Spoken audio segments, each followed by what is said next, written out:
Viva Zanupf! Viva Zanupf! Pase mando! Iko zvinezvi ndikutambira ama messages pari kunzizwa nemukoma waTsvangirai aenda kunojoina Zanupf. Iwana utondisera zviba message andakana basa nazvo ukatoramba uchindisendera chimessage uchindiudza izvo ndikukublocka handisekere zvinhu zvisina nebasa rese. That man iye aenda kunojoina Zanupf ajoina because of iye nedumbu rake. Saka inini ndinozvipinda papi izvozvo. Munofungidzira kuti zvinondisekesa zvinotifadza zvinhu zvakadhakwa kudaro. Unzi munhu aenda kunojoina Zanupf. Ngaajoinika. Munhu iye handana basa naye ende because iye hatorinawo basa nesu. Ukaona munhu anoenda kunojoina Zanupf hatimbone basa naye here. Plus ingonzi hama yanhingi yazoita zvakadai so hatina kana basa nazvo isusu. Tsvangirai ndiye wataitoteerawo isu. Ndobva afa. Ndobva zvakazve hama yake mafamily members ake hatinei nazvo. Hauzizive kuti mufamily kunotone vamwe vanhu vanomirira kuda kudonhedza vamwe pasi.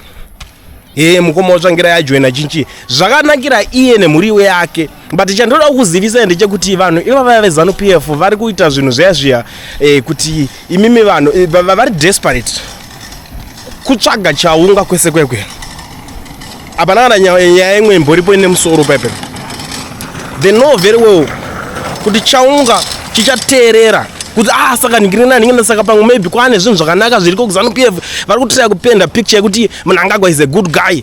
Ndaona ngosharanza this guy panga paTsvangirai pakazotanga MDC akazodai we don't even care because MDC yacho ichiri kwere. Saka imi munohora tikada mbokatarisa because ini pandikuti inzara ngatarise izvo vanhu vachakurana MDC the likes of ana Douglas Ngonzora Dagi ichiri organization yekuti ichachengeta mhuriyo. Vanhu vakangonyeberwa vakare kuti politics kunodyiwa.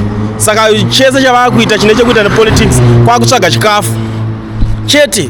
Arikuda kungozvidyirawo iyewo zvake nefamily yake. Saka isusu tinopindawo papi zvokuti aenda kunojoina Zanupf. Munhu arikuda kujoina Zanupf ngaangonojoina ende musambofema makafunga kuti muchaticonvince kuti tijoine because isusu tine mareasons edu ane musoro atinoziva. Kutojoinawo Zanupf chitoriwo chimwe chibalance but nezera rake iroro zvitori right zvakadaro because age yakangoenda yakadaro yemadhara ari kungopadhuze kunofa.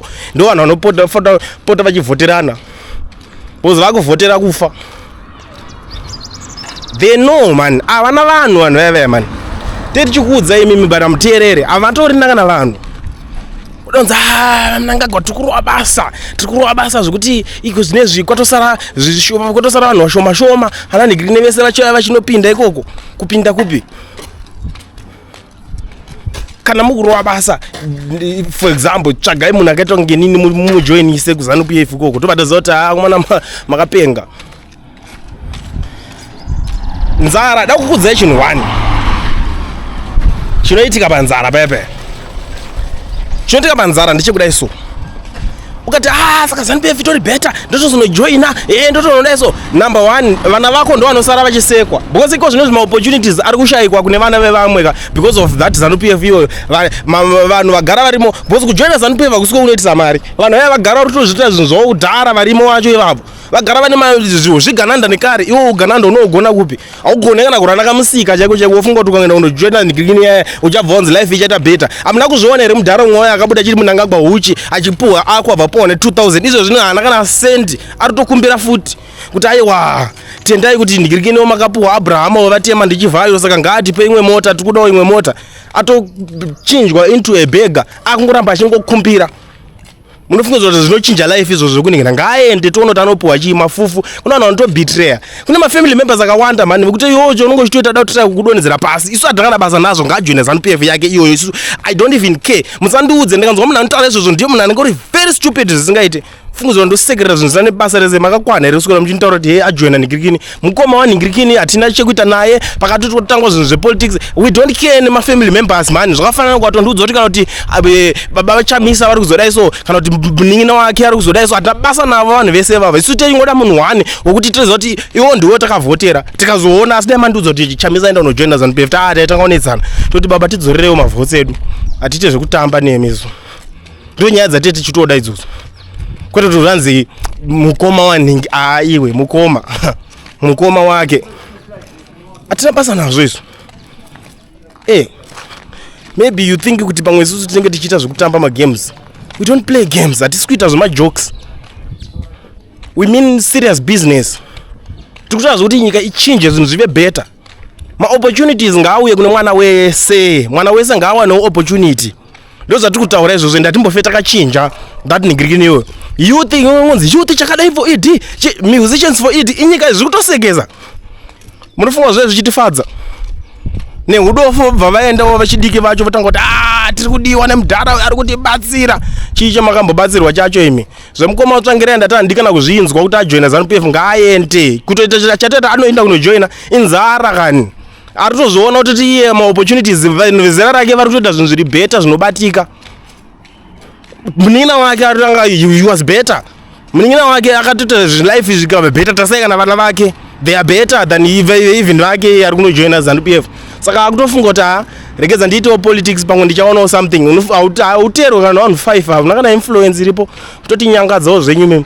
Anyway bye handingatozi ndikungotaurisa mwana kupedza nguwa kana ndiswera ndichitodikitira kutotsva nezizuva rese riri muchindinetsa kuti yeye mukoma wanenge najoina. Ndikatonzwa ari kundiudza nyaya iyo ndikukubloka. Vanhu tese tiri kungotambura chasi tiri kutodawo kuti zvinhu zvive better zvekuti mwaenda unojoina chakati ngavajoine achimanikidzwa kujoina kana kusajoina ipolitics at the end of the day.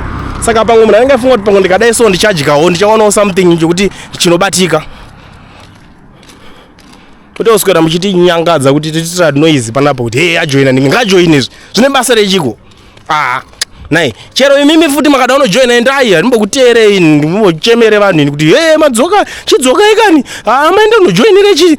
Ndiwo uchatambura, ndiwo uchaona mwana wako achita zvemadrugs, ndiwo uchaona mwana wako achita rovha achita rombe achitosakara nguva ichifamba ucharamba uchichema ndiwe. Vana vevamwe vachibudirira because of muda wangoramba muchisekerera zvisina nebasa rese. Ko inini ndindega ndinoafectwa nazvo here? Unofunga ndindega ndinoramba ndichingoningirikinere newo wacho zvichakurwadza kusvika wafa uri muguva. Imagine uchinzwa kuti vana vako vari kutambura zvisingaite, vari kutambura nhamo inoridza ngoma chaiyo. Unofunga kuti unokuputika uri mabhonzo imomo zvokunzi rest in peace. Hapana peace unomborest apa unonzi rest ukunochiti utoneseka nezvako kuti bhodhi yako uri pasi papo majuru anenge achikudya panze apa stress mweya wako unozorora sei.